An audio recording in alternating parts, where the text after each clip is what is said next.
नमस्कार दोस्तों, स्वागत है आपका आपके अपने YouTube चैनल पर। दोस्तों, आज की इस वीडियो में हम बात करने वाले हैं रक्षाबंधन से जुड़ी पौराणिक कथा की।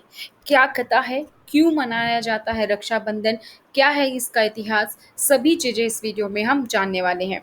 तो शुरू करने से पहले अगर अभी तक आप लोगों ने इस चैनल को सब्सक्राइब नहीं किया है तो हर तीज, त्योहार, पौराणिक कथा, व्रत के बारे में जानने के लिए और सारी इन्फॉर्मेशन के लिए चैनल को सब्सक्राइब करें और बेल आइकन को प्रेस कर लें ताकि जैसे ही वीडियो अपलोड होती है उसकी नोटिफिकेशन आप लोगों को मिल पाए। तो भारत में भाई बहन के स्नेह का पर्व रक्षाबंधन श्रवण मास की पूर्णिमा को मनाया जाता है। इस दिन बहनें अपने भाइयों की कलाई पर स्नेह बंधन यानी कि राखी बांधती हैं और भाई आजीवन उनकी रक्षा का वचन देते हैं। रक्षाबंधन का ये पावन पर्व कब प्रारंभ हुआ, इसकी स्पष्ट कोई भी तिथि जानकारी उपलब्ध नहीं है, लेकिन इस संबंध में कई कथाएं प्रचलित हैं। पुराणों में भी इन कथाओं का वर्णन मिलता है। तो कुछ 4 से 5 पौराणिक कथाएं हैं रक्षाबंधन के बारे में, जो एक एक करके इस वीडियो में हम आपको सुनाने वाले हैं। माँ लक्ष्मी ने श्री दैत्यराज बलि को राखी बांधी थी, उसके बाद से भी रक्षाबंधन मनाया जाता है। तो रक्षाबंधन की एक पौराणिक कथा भगवान विष्णु, देवी लक्ष्मी और राजा बलि से जुड़ी हुई है। असुरों का राजा बलि 100 यज्ञ पूर्ण कर अजय हो गया। धरती पर अपना साम्राज्य स्थापित कर वह स्वर्ग का सिंहासन प्राप्त करने की तैयारी करने लगा। यह ज्ञात होने पर देवराज इंद्र चिंतित हो गए और भगवान विष्णु की शरण में पहुंचे। इंद्र ने भगवान विष्णु से स्वर्ग का सिंहासन बचाने की प्रार्थना की। तब वामन अवतार धारण कर भगवान विष्णु राजा बलि के दरबार में गए और उनसे भिक्षा की याचना की। राजा बलि दानवीर था। उसने वामन अवतार भगवान विष्णु को वचन दिया कि वह भिक्षा में जो भी मांगेगा उसे प्रदान किया जाएगा। भगवान विष्णु ने भिक्षा में 3 पग भूमि मांग ली। राजा बलि ने अपना वचन निभाते हुए वामन अवतार भगवान विष्णु को 3 पग भूमि दान में प्रदान की और कहा कि वह 3 पग भूमि नाप ले। भगवान विष्णु ने पहले पग में पृथ्वी को नाप लिया, दूसरे पग में स्वर्ग को और तीसरे पग के पूर्व ही राजा बलि भांप चुका था कि उसके समक्ष उपस्थित वामन कोई साधारण व्यक्ति नहीं है। उसने अपना शीश वामन रूपी भगवान विष्णु के आगे झुका दिया और उसने तीसरा पग अपने शीश पर रखने का निवेदन किया। भगवान विष्णु ने वैसा ही किया। इस तरह राजा बलि अपना संपूर्ण राज्य गंवाकर पाताल लोक में रहने को विवश हो गया। पाताल लोक जाने के पूर्व राजा बलि की प्रार्थना पर भगवान विष्णु अपने वास्तविक रूप में आए। वे बलि की दान पूर्णता देखकर अत्यंत प्रसन्न हुए। उन्होंने उससे वर मांगने को कहा। राजा बलि बोला, भगवान, मेरा तो सर्व सब चला गया है। मेरी आपसे बस यही प्रार्थना है कि आप हर घड़ी मेरे समक्ष रहें। भगवान विष्णु ने तथास्तु कहा। राजा बलि के साथ पाताल लोक चले आए। बैकुंठ में भगवान विष्णु की प्रतीक्षा कर रही देवी लक्ष्मी को जब यह सूचना मिली तो वे चिंतित हो उठी। उन्होंने नारद मुनि को बुलाकर मंत्रणा की और इस समस्या का तोड़ पूछा। नारद मुनि ने उन्हें सुझाया कि वे राजा बलि को रक्षा सूत्र बांधकर अपना भाई बना लें और उपहार स्वरूप भगवान विष्णु को मांग लें। देवी लक्ष्मी गरीब महिला का भेष धरकर पाताल लोक पहुंची। नारद के सुझाव अनुसार राजा बलि की कलाई में रक्षा सूत्र बांधा। तब राजा बलि बोला, आपको देने के लिए मेरे पास कुछ नहीं है। तब देवी लक्ष्मी अपने वास्तविक स्वरूप में आई और बोली, आपके पास तो साक्षात भगवान विष्णु हैं, मुझे वही चाहिए। राजा बलि ने भगवान विष्णु को देवी लक्ष्मी के साथ जाने दिया। जाते जाते भगवान विष्णु ने राजा बलि से कहा कि वे हर साल 4 माह पाताल लोक में निवास करेंगे। 4 माह चतुर्दशी कहलाते हैं और देवशयनी एकादशी से प्रारंभ होकर देवउठनी एकादशी तक चलते हैं। जिस दिन देवी लक्ष्मी ने राजा बलि को रक्षा सूत्र बांधा था वह श्रावण मास की पूर्णिमा का दिन था। तब से वह दिन रक्षाबंधन के रूप में मनाया जाता है। इस दिन बहनें अपने भाइयों की कलाई पर रक्षा सूत्र यानी कि राखी बांधती हैं और भाई बहनों की रक्षा का वचन देते हैं। इसी के पौराणिक कथा में दूसरी कथा है युधिष्ठिर की कथा। एक बार युधिष्ठिर ने भगवान कृष्ण से पूछा, हे अच्युत, मुझे रक्षाबंधन की वह कथा सुनाइए जिससे मनुष्यों की प्रेत बाधा और दुख दूर होता है। भगवान कृष्ण ने कहा, हे पांडव श्रेष्ठ, एक बार दैत्यों तथा सुरों में युद्ध छिड़ गया और यह युद्ध लगातार 12 वर्षों तक चलता रहा। असुरों ने देवताओं को पराजित करके उनके प्रतिनिधि इंद्र को भी पराजित कर दिया।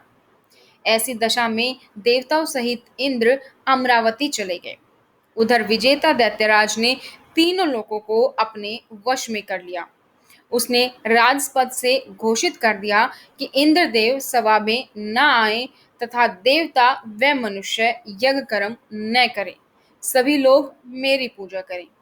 दैत्यराज की इस आज्ञा से यज्ञ, वेद, पठन पाठन और उत्सव आदि समाप्त हो गए। धर्म के नाश से देवताओं का बल घटने लगा। यह देख इंद्र अपने गुरु बृहस्पति के पास गए तथा उनके चरणों में गिरकर निवेदन करने लगे। गुरुवर, ऐसी दशा में परिस्थितियां कहती हैं कि मुझे यही प्राण देने होंगे। न तो मैं भाग ही सकता हूँ, न ही युद्ध भूमि में टिक सकता हूँ। कोई उपाय बताइए। बृहस्पति ने इंद्र की वेदना सुनकर उसे रक्षा विधान करने को कहा। श्रावण पूर्णिमा को प्रातःकाल निम्न मंत्र से रक्षा विधान संपन्न किया गया। येन बद्धो बलिर राजा दानवेंद्रो महाबलय तेन त्वाम भिव धनामि रक्षे माचल माचल। ये मंत्र जब बहनें अपने भाई को रक्षा सूत्र बांधती हैं तो भी बोला जाता है। ये मंत्र शुभ माना जाता है। तो इंद्राणी ने श्रावणी पूर्णिमा के पावन अवसर पर दवीजों से स्वास्तिक वाचन करवाकर रक्षा का तंतु लिया। इंद्र की दाहिनी कलाई में बांधकर युद्ध भूमि में लड़ने के लिए भेज दिया। रक्षाबंधन के प्रभाव से दैत्य भाग खड़े हुए और इंद्र की विजय हुई। राखी बांधने की प्रथा का सूत्रपात यहीं से शुरू हुआ। एक और पौराणिक कथा है श्री कृष्ण और द्रौपदी की कथा। रक्षाबंधन को लेकर प्राचीन काल की एक और कथा प्रचलित है और ये कथा है श्री कृष्ण और द्रौपदी की। इस कथा में द्रौपदी के चीरहरण की गाथा है। एक कथा के अनुसार जब सुदर्शन चक्र से श्री कृष्ण ने शिशुपाल का वध किया था तब उनकी उंगली कट गई थी। उनकी उंगली से बहुत रक्त बह रहा था। तब द्रौपदी ने अपनी साड़ी फाड़कर श्री कृष्ण की उंगली पर बांध दी थी। इसके बदले श्री कृष्ण ने उन्हें आशीर्वाद दिया था कि वो उनकी साड़ी की कीमत जरूर अदा करेंगे। यही कारण है कि श्री कृष्ण ने द्रौपदी की साड़ी को बढ़ाकर उन्हें लौटाया और उनकी लाज बचाई थी। महाभारत में द्यूत क्रीड़ा के समय युधिष्ठिर ने अपनी पत्नी द्रौपदी को दांव पर लगा दिया था। हालांकि युधिष्ठिर इस क्रीड़ा को हार गए थे। दुर्योधन की ओर से मामा शकुनी ने द्रौपदी को जीत लिया था।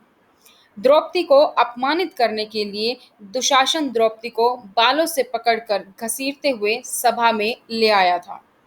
जहां एक तरफ द्रौपदी का अपमान हो रहा था, वहीं भीष्म पितामह, द्रोणाचार्य और विदुर जैसे न्यायकर्ता लोग यह सब मूक दर्शक बनकर देख रहे थे। पूरी सभा में दुर्योधन ने द्रौपदी का चीरहरण किया। यह देखकर सभी मौन थे। वही पांडव भी द्रौपदी की लाज नहीं बचा पा रहे थे। सभी को मौन देख द्रौपदी ने वासुदेव श्री कृष्ण को आंखें बंद कर याद किया। उन्होंने श्री कृष्ण का आह्वान किया। उन्होंने कहा, हे गोविंद, आज आस्था और अनास्था के बीच युद्ध है।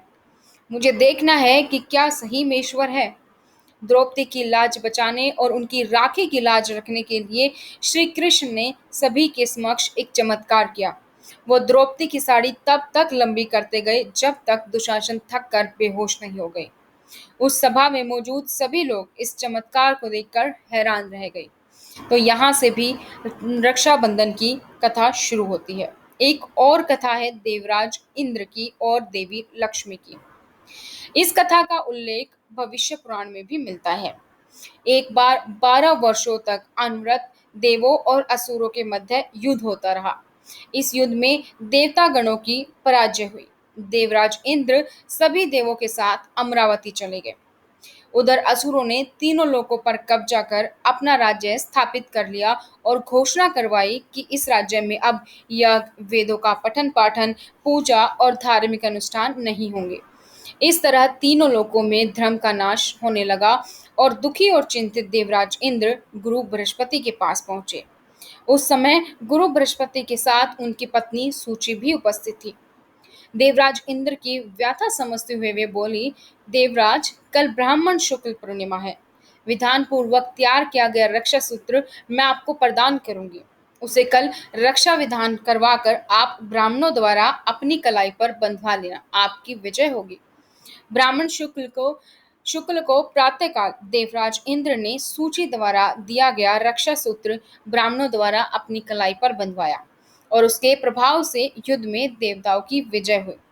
उस दिन से रक्षाबंधन पर्व ब्राह्मणों के माध्यम से मनाया जाता है। एक और जो कथा मिलती है इतिहास में वो है सिकंदर और राजा पुरु यानी कि राजा पोरस की कहानी। विश्व विजय के लिए निकला यूनान का सम्राट सिकंदर जब भारत पहुंचा तो उसका सामना सबसे पहले भारत के पुरु वंश के वीर राजा पोरस से हुआ। राजा पोरस का राज्य झेलम और चिनाब नदियों के मध्य स्थित था। सिंध पंजाब का बहुत बड़ा क्षेत्र उनके अंतर्गत आता था। सिकंदर और पोरस के मध्य घमासान युद्ध हुआ। युद्ध में सिकंदर की सेना को पोरस की सेना ने कड़ी टक्कर दी। सिकंदर की पत्नी को भारतीय त्योहार रक्षाबंधन की जानकारी थी। उसने अपने पति पर संकट के बादल मंडराते देख लिया और उसने पोरस को राखी भेजी। राजा पोरस सिकंदर की पत्नी के द्वारा भेजी गई राखी देखकर आश्चर्यचकित हो गया, लेकिन उसने राखी के धागों का मान रखा। युद्ध में एक ऐसा समय भी आया जब सिकंदर का घोड़ा पोरस के भाई के द्वारा मारा जा चुका था और सिकंदर निहत्था पोरस के सामने खड़ा था। पोरस के पास सिकंदर को समाप्त करने का यह एक श्रेष्ठ अवसर था, किंतु उसने राखी का मान रखते हुए निहत्थे सिकंदर पर वार नहीं किया और उसे छोड़ दिया। इसके अलावा एक और कहानी कही जाती है रानी कर्णवती और हुमायूं की। राखी की एक कहानी चित्तौड़ के राजपूत राजा सांगा की विधवा रानी कर्णवती और मुगल शासक हुमायूं से जुड़ी हुई है। राजस्थान में यह प्रथा थी कि जब राजपूत राजा युद्ध पर जाते तो महिलाएं उनके माथे पर कुमकुम का तिलक करती और कलाई पर रेशम का रक्षा सूत्र बांधती। उनका यह विश्वास था कि रेशम का यह धागा उन्हें युद्ध में विजय दिलाएगा। तो मार्च 1534 में गुजरात के शासक बहादुर शाह जफर ने चित्तौड़ पर हमला कर दिया। तब चित्तौड़ की विधवा रानी कर्णवती ने मुगल बादशाह हुमायूं को राखी भेजी और उनसे सहायता मांगी। उस समय हुमायूं बंगाल पर चढ़ाई के लिए जा रहे थे, लेकिन राखी मिलते ही वे अपना बंगाल अभियान छोड़कर रानी कर्णवती की सहायता के लिए चित्तौड़ रवाना हो गई। वह जमाना हाथी घोड़ों का था, तो हुमायूं जब तक चित्तौड़ पहुंचे तब तक देर हो चुकी थी और रानी कर्मवती ने जोहर कर लिया था। राखी का फर्ज निभाने हुमायूं ने बहादुर शाह जफर से युद्ध किया और उन्हें हराकर चित्तौड़ के शासन की बागडोर अपनी मुंह मौली बहन रानी कर्णवती के पुत्र विक्रमादित्य को सौंप दिया। तो यहाँ से ये कुछ कथाएं हैं जो मानी जाती हैं रक्षाबंधन के इतिहास में, चाहे वो हमारे इतिहास से हो या पुराणों में।